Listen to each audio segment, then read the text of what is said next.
You ever like record your own voice or stand in front of the mirror, like do some of your other lines that you've done, or like practice different voices? You stand in front of the mirror and talk to yourself and speak. Only for an hour a night, but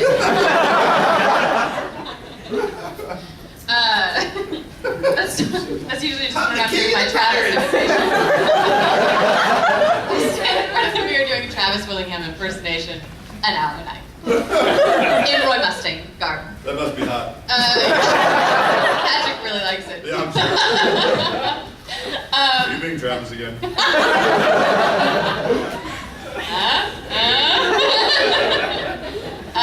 I practice my voices, like if I'm trying to work out new voices, I practice them in the car.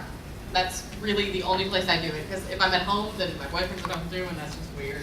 So I practice any accents, I practice accents, or I practice like where can I put different voices, where can I find new things that I want to try out. I'll do that in the car. And I'm sure people driving by think I look really weird, but that doesn't matter because I don't ever see them again.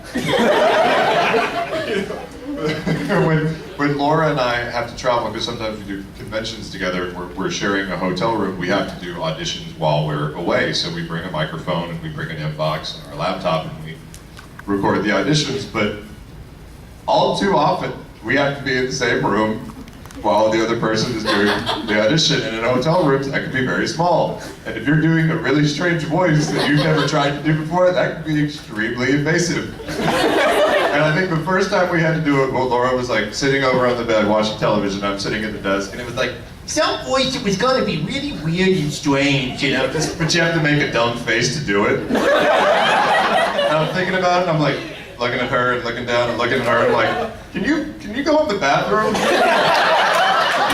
She's like, I'm not going in the bathroom.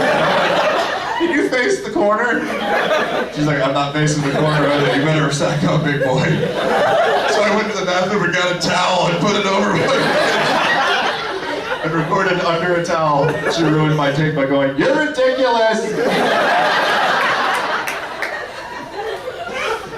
And sometimes you'll do a take that you think's really good, and from under the towel you hear her go, that was bad!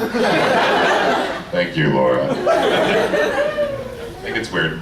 Weird voices are strange. When if you're gonna do a demo to send out to post it for the video games, are you sending out lines or are you sending out the punches and the kicks? Yeah, never the punches and the kicks. Demos for video games specifically are demos just in general, you know? Your demo should have a little bit of commercial in it, maybe a little bit of animation with some character voices, and then, you know, just something to round that off. Never like, or, you know, doing Kamehameha waves or anything like that. That's not necessary. And you're never actually sending it to the video game companies. You would only send your demos to voiceover agencies, because they're the ones that would be like, okay, we can market this. This sounds like something that we would cast. And so when they get submissions from the video game companies, and it's got like, you know, 3 female characters and 2 male characters, one is an African American, one's a male in his late 40s, needs to sound gravelly, British soldier, you know, then they can go down their list of actors and go, okay, I know who can play this, or I know, you know, who can do what. So your demo just needs to show range if you have it, or if you have a very specific a type of character that you play that you think would be your strength, you know, show some levels of that too. And in general, do you think that you should really get an agent versus not having an agent? You have to have an agent. Yeah, you have to have an agent. You don't need an agent for anime work in places like Texas, and I don't even know about New York, maybe not New York. Actually, I don't know. Yeah, I'm not sure. You don't need one in Texas for anime, and you would be submitting, of course, then directly to Funimation. But in California, you need an agent, because California's kind of where, you know, everybody's really hitting after it, seeing agencies. Best way to find one? Honestly, what I did when I went out to California is I made literally 70 packets of resume, headshot, demo, and I just sent them. And it cost like $400. But I just sent them to a crap load of places, and I got 2 responses out of 7. Are 2. you still with one of those? I was with my manager who got one of them for many years, and I just recently parted ways with it and moved on. So it's weird. It's a different game. So you sent a headshot for a voiceover artist?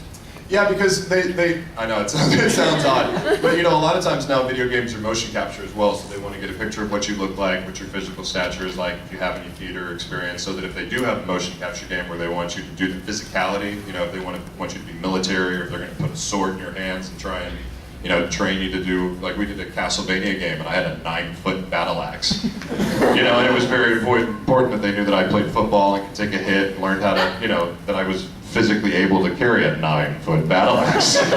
You know, so they want to know what you look like, they want to know what you sound like, and, you know, they're marketing you, so the more they have about you, the better they can market.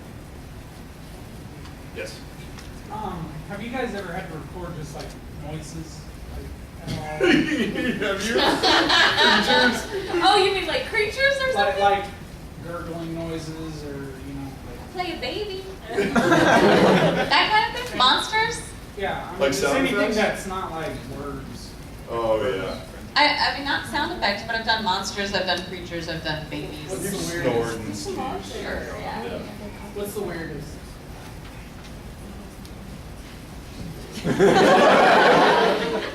I had to snore as the Hulk one time. And so like my first take was just like they're like, oh, it's good, but you know, it's the Hulk. We need to up it a little bit. I mean, I like got right up on the mic, I'm like, here's a deal. Hulk like guineas. You know, it's like, I mean, you're making it as huge as possible, and there's no way to look cool while you're doing it. You gotta have zero pride. You literally go in there and just shed everything and know that you're gonna look like a fool, but so is everybody else, so, you know, it's fun.